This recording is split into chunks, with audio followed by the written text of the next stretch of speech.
America Iran मुज़ाकरात में बड़े break through का इम्कान नजर आता है। अरब मीडिया के मुताबिक मुमकिना मुआहदे का मुसव्वदा तैयार हो गया है। तकरीबन एक माह बाद फील्ड मार्शल सैयद आसिम मुनीर भी ईरान के दौरे पर हैं। अमरीकी वज़ीर ख़ारजा मार्को रूबियो ने बताया है कि फील्ड मार्शल के साथ आला तरीन सतह पर मुसलसल राबते में हैं। उन्हें उम्मीद है कि ईरान से जल्द मुआहदा तय पा जाएगा। Primary country we've been working with on all of this is Pakistan, and that remains the case. And it's my understanding he was supposed to go yesterday, but it could be as early as today that Field Marshal Munir could be traveling there. And we're in constant communication with him at the highest levels of our government, are constantly talking to him. We all would love to see an agreement with Iran in which the straits are open and they abandon their nuclear ambitions. That's what we would all hope for, and that's what we're going to continue to work on. We also have to have a plan B. वज़ीर दाखिला मोहसिन नकवी भी Tehran में मौजूद हैं। ईरानी खबर agency ने बताया है कि मोहसिन नकवी और ईरानी वज़ीर ख़ारजा अब्बास अराग़ची के दरमियान मुलाकात में ईरान अमरीका जंग के ख़ात्मे के लिए मुसव्वदों पर तफसीली बातचीत हुई है। रिपोर्ट के मुताबिक तेहरान और वाशिंगटन के दरमियान बातचीत का सिलसिला बदस्तूर कायम है, जिसमें पाकिस्तान मरकज़ी किरदार अदा कर रहा है, सालिस का किरदार अदा कर रहा है। दोनों फरीक इस वक्त पैगामात और मुजव्वज़ा मुसव्वदात का तबादला कर रहे हैं ताकि मुआहदे के लिए एक बाज़ाब्ता फ्रेमवर्क तैयार किया जा सके। ईरानी वज़ीर ख़ारजा कह रहे हैं कि मुज़ाकरात में कुछ मज़बत इशारे ज़रूर मिले हैं, लेकिन ईरान के यूरेनियम ज़खायर और स्ट्रेट ऑफ हुर्मुज़ के कंट्रोल जैसे अहम मामलात पर अब भी तातुल बरकरार है। अमरीकी वज़ीर ख़ारजा भी कह चुके हैं कि अगर ईरान आबनाए हुर्मुज़ में टूल लेने का निज़ाम नाफिज करता है तो अमरीका और ईरान के दरमियान सिफारती मुआहदा मुमकिन नहीं रहेगा। इस दौरान कतर का मुज़ाकराती वफ़द भी पहुँच गया है, जो कि मुमकिना मुआहदे को हतमी शक्ल देने में मदद फराहम करेगा। तो अनदर इम्पॉर्टेंट डेवलपमेंट जिस पर बात करने के लिए प्रोग्राम में मेरे इंतहाई मोअज़्ज़ज़ मेहमान major general retired Zahid Mahmood sahab मुझे ज्वाइन कर रहे हैं। डिफेंस एनालिस्ट हैं, बहुत शुक्रगुजार हूँ आपके और इसके साथ साथ मुझे जावेद मलिक साहब जो कि स्कार हैं प्रोग्राम में ज्वाइन कर रहे हैं। आप दोनों मेहमानों की शुक्रगुजार हूँ। जनरल साहब, आपसे बात का आगाज़ करते हैं। सर, कह सकते हैं हम कोई बड़ा ब्रेक थ्रू होने जा रहा है। फील्ड मार्शल भी ईरान में है, वज़ीर दाखिला भी ईरान में है, आम मुसव्वदे तैयार भी हो गए हैं और वो एक्सचेंज भी हो रहे हैं। 9 निकाती मुसव्वदा बताया जा रहा है ये है। जी, thank you very much Kiran for having me, और जावेद मलिक साहब को भी मेरा बहुत सलाम। Still I would say cautious optimism के साथ जी, nothing is done until and unless everything is done जी। उस वक्त तो मैं नहीं कह सकूंगा कि कुछ हतमी हम बिल्कुल नताइज की तरफ चले गए। Yes, move forward, serious leave front है जी, सीरियस, क्योंकि फील्ड मार्शल आसिम मुनीर का वहाँ जाना इस चीज़ की 2 ऐसी चीज़ें हुई हैं, other than the diplomatic statements from America और ईरान, दोनों ने कहा कि जी हम थोड़े से आगे बढ़े हैं मुआहदों में। उसके अलावा जो 2 इंपॉर्टेंट चीज़ हुई हैं, एक फील्ड मार्शल साहब तब भी जा रहे हैं कि फ्रेमवर्क के तरफ हम बढ़ रहे हैं। ऑफ कोर्स जो थोड़ा सा वहाँ पे ideological, political, military end of course उनके जो आइडियोलॉजिकल मिलिट्री फोर्सेस हैं ख़ास तौर पे, उनके दरमियान जो एक बातचीत होती है कि जी थोड़े से डिफरेंसेस हैं या प्रॉब्ली चीज़ें नहीं हैं, तो वो आई थिंक जब फील्ड मार्शल साहब से मिलेंगे तो things will improve. Even if अगर वहाँ पे ये हो चीज़ें हैं मौजूद, तो गॉड नोज कि व्हाट इज द सिस्टम, क्योंकि इतना कॉम्प्लेक्स सिस्टम है जी। On the other hand president Trump के साथ अनप्रिडिक्टेबिलिटी की तो हम बहुत बात करते हैं।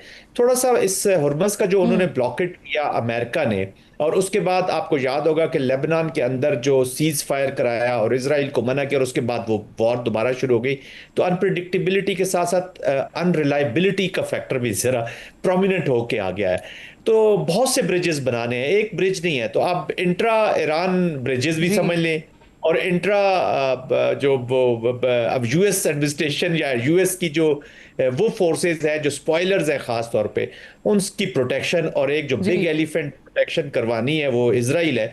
Of course field marshal has do, तो बहुत से ब्रिजेस बनाने हैं, लेकिन उनका उधर जाना और इस्माइल बकाई साहब का कालम की तरफ से nomination as a spokesperson for the dialogue committee कह लें या जो भी डायलॉग करेंगे उनके स्पोक्स, इसका मतलब ये है कि ईरान क्लियर इंडिकेशन दे रहे हैं कि जो इस्माइल बकाई साहब स्टेटमेंट देंगे that will be the official stance of the state of Iran. तो ये इस चीज की तरफ इशारा कर, बड़ा बड़ा इसी leap इसी इसी forward। बात को जरा मैं थोड़ा सा आगे बढ़ाना चाह रही हूँ। जावेद साहब बहुत शुक्रिया, अस्सलाम वालेकुम सर। अब जो अब स्टेटमेंट्स आ रहे हैं और जिस तरफ जाहिद साहब भी इशारा कर रहे थे, तो मामलात ऐसा लगता है कि तकरीबन अब हतमी तरफ आगे बढ़ रहे हैं या फाइनल की तरफ आगे बढ़े हैं, जिस तरह का स्टेटमेंट या जिस तरह का इशारा खुद ईरानी वजीर खारजा भी दे रहे हैं, और वो स्ट्रेट ऑफ हॉर्मुज का कंट्रोल या उसके तातुल की बात कर रहे हैं, और ये स्टॉक पाइल्स जो उसके यूरेनियम के हैं उसकी बात कर रहे हैं। यानी अब अगर मैं ये कहूं कि ईरान चाहता है कि जो स्ट्रेट ऑफ हॉर्मुज का कंट्रोल है और उस पर टैक्स कलेक्शन का मामला है, ईरान ये चाहता है लेकिन अमेरिका इस पर राजी नहीं है। सर ऐसे ही है?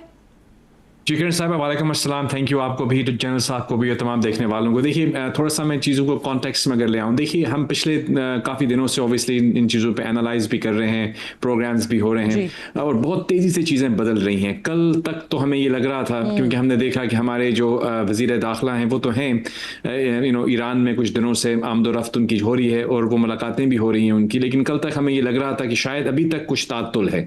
लेकिन फिर मेरी नज़र से एक तस्वीर गुजरी, मुझे लगता है कि वो तस्वीर जो है वो बहुत अहमियत की हामिल है। उससे पहले मैं आपको बताऊं उसके बारे में, देखिए ईरान की जो पावर स्ट्रक्चर है ना, हमने इसके बारे में गालिबन पहले भी बात की थी। यहाँ पे एक कभी यहाँ डाइकोटमी होती है लेकिन यहाँ पे ट्राइकोटमी है। एक तो वो कालिबाफ साहब हैं, मसूद पिशकियान साहब हैं, या उनके जो फॉरेन मिनिस्टर हैं, हम सब काबिल एहतराम दोस्त हैं, लेकिन हम सब ये जानते हैं कि इनके अंदर जो डिसीजन मेकिंग बॉडी है वो है IRGC, और IRGC जब तक किसी चीज़ की तायीद नहीं करेगी, जितनी मर्जी आप मजाकरात करते रहें, यानी पहले भी एक तरह से क्रिटिसिज्म आ रहा था कि जो नेगोशिएट कर रहे हैं लोग वो कोई और हैं और जो डिसीजन मेकर्स हैं वो कोई और हैं। लेकिन वो तस्वीर जिसका मैं जिक्र कर रहा हूँ वो मोहसिन नकवी के साथ जनरल वहीदी की वो तस्वीर थी। जनरल वहीदी एक ऐसी शख्सियत हैं जिनके बारे में ये कहा जाता है कि वो इस वक्त जो है IRGC को हेड भी कर रहे हैं और वो उन एक या दो लोगों में शामिल हैं जो उनके जो करंट रहबर हैं मुश्तबा खमनाई साहब, उनके साथ भी उनका राब्ता है। तो जब उन्होंने वो तस्वीर जारी की और तस्वीर ईरान की तरफ से जारी की गई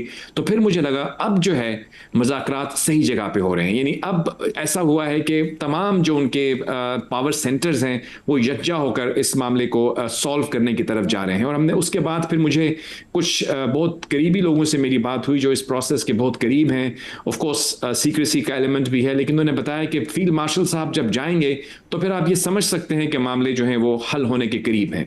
तो आज जब ये खबर आई कि फील्ड मार्शल साहब जा रहे हैं तो मैं आपको ये कह सकता हूं कि definitely there is a progress. लेकिन एक मामला अभी भी किसी हद तक पेचीदगी का शिकार है, वो ये है कि दोनों अतराफ इस चीज पर तो अग्रीड हैं कि आबनाए हुर्मुज को खुलना है, लेकिन आबनाए हुर्मुज के खुलने के बाद का जो लाहे अमल है वहां पे ईरान ने कुछ चीजें इंट्रोड्यूस की हैं कि वो चाहते हैं कि वहां कैसे खुलना है, उसका तरीकाकार क्या होगा, उस पर मसाइल है। लेकिन ये आपने बड़ी इंपॉर्टेंट बात की है कि जब अहम लोगों से आपकी बात हुई तो उन्होंने बताया कि अब जब फील्ड मार्शल जाएंगे तो इसकी एक अपनी अहमियत होगी और वो बता रहा होगा कि मामलात कहाँ तक जा रहे हैं। बिल्कुल ठीक। जाने साहब मुझे ये फरमाइए सर, एक तरफ हम ये मामला देख रहे हैं लेकिन दूसरा एक और मामला है जो उलझा हुआ सा नजर आता है। UAE और सऊदी अरब पर 17 मई को ड्रोन हमले हुए, इसकी पाकिस्तान ने मजम्मत की है। अब सर सीज फायर है और सीज फायर के दौरान ये जो हमले हुए हैं ये हुए कहाँ से हैं बेसिकली? देखिए लॉट ऑफ स्पेकुलेशंस हैं, थीरीज भी हैं, लेकिन एक चीज़ तो फैक्ट है कि इराक के अंदर इजरायली अड्डे, खुफिया अड्डे जो हैं वो पकड़े गए हैं जी।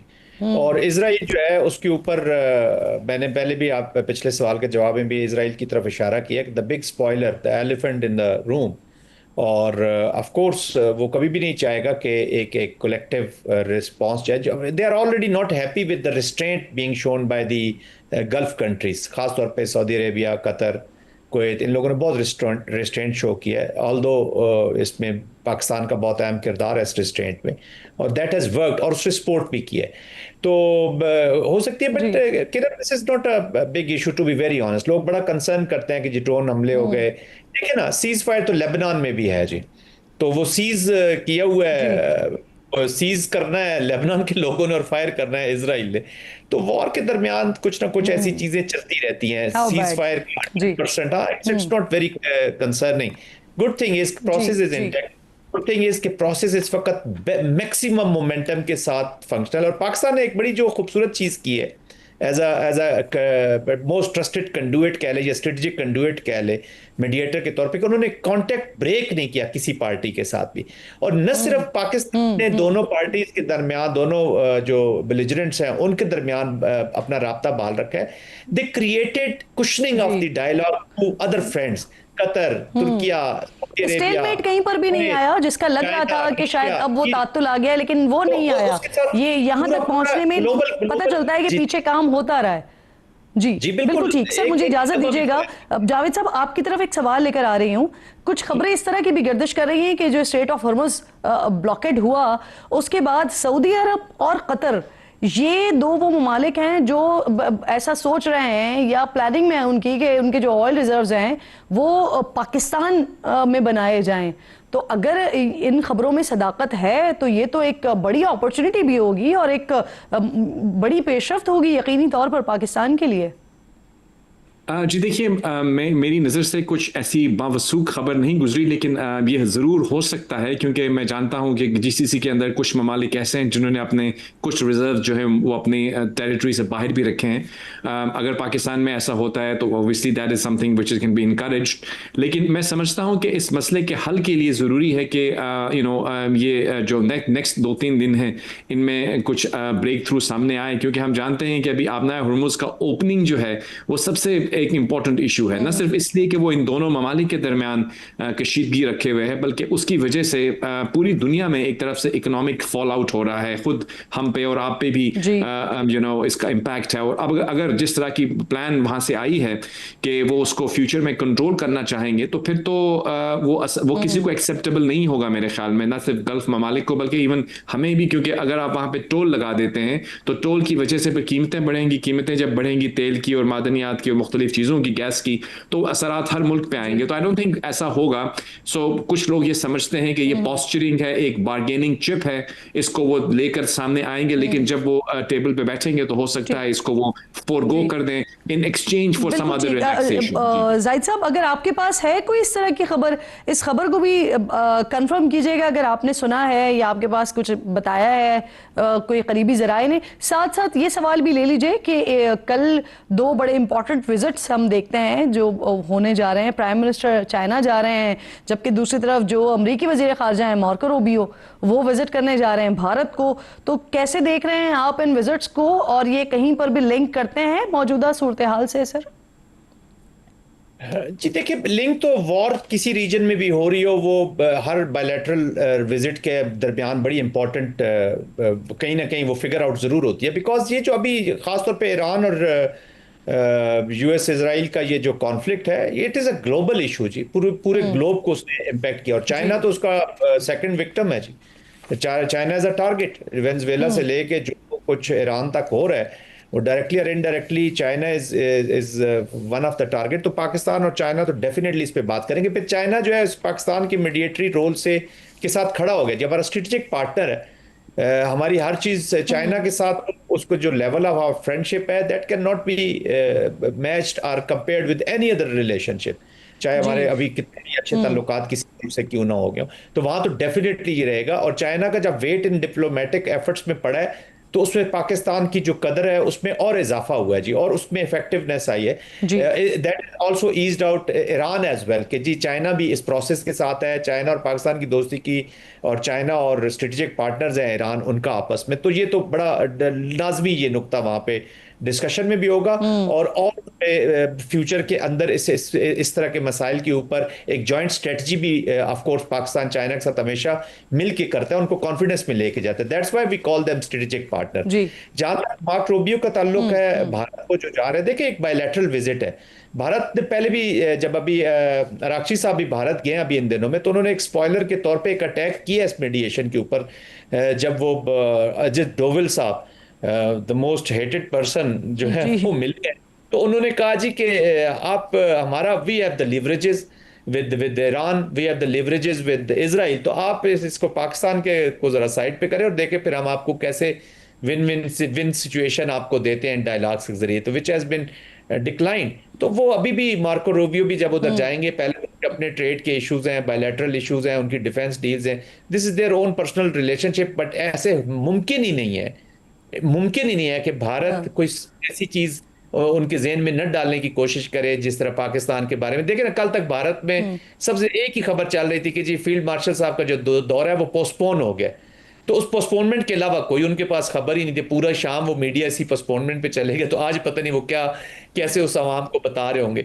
तो वो स्पॉइलर का रोल तो अदा करें। But having said that Kiran, as a Pakistani I would say कि इसका हमें कंसर्न इसलिए ज्यादा नहीं होना चाहिए कि भारत के प्रेजेंस से चीजों को देख रहे। Pakistan has moved way forward, way forward. आज आप पाकिस्तान खड़ा है।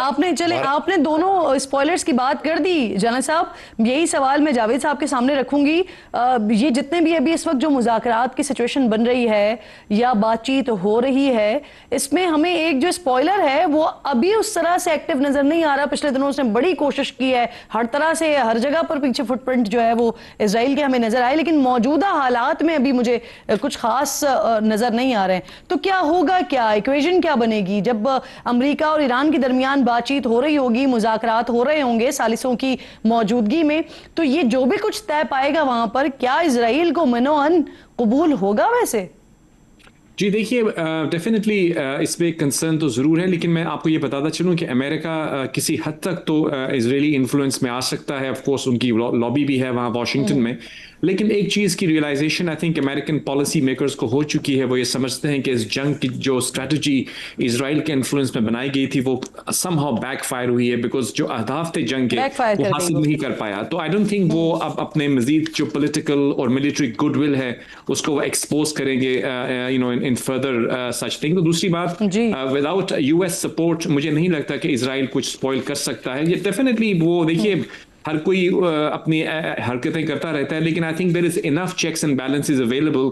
यहाँ पे हम जो बात कर रहे हैं पाकिस्तान की और उसके साथ इजिप्ट और उसके साथ तुर्की और सऊदी अरेबिया और कतर और यूएई और ये तमाम ममालिक मिलकर अगर आपस में हम आहंगी डेवलप कर लेते हैं, और बिलखुसूस ईरान अगर ये चीज़ को एश्योरेंस दे देता है कि वो गल्फ ममालिक को टारगेट नहीं करेगा, तो आई थिंक एक कॉमन अंडरस्टैंडिंग डेवलप हो जाती है। फिर इसराइल की जो पोजीशन है वो ऑलमोस्ट नेग्लिजिबल होती हुई नजर आती है मुझे। दूसरी बात मैं टच करना चाहूँगा, आपने प्राइम मिनिस्टर के विजिट को चाइना के बारे में बात की। देखिए आप जानती हैं कि पाकिस्तान और चाइना एक बेहतरीन रिलेशनशिप में है, और मैं रिपीट करूंगा ये चीज़ जो हमेशा कही जाती है कि हमारी दोस्ती उनके साथ हिमालय से भी बुलंद है, ओशन से भी डीप है और स्टील से भी मजबूत है।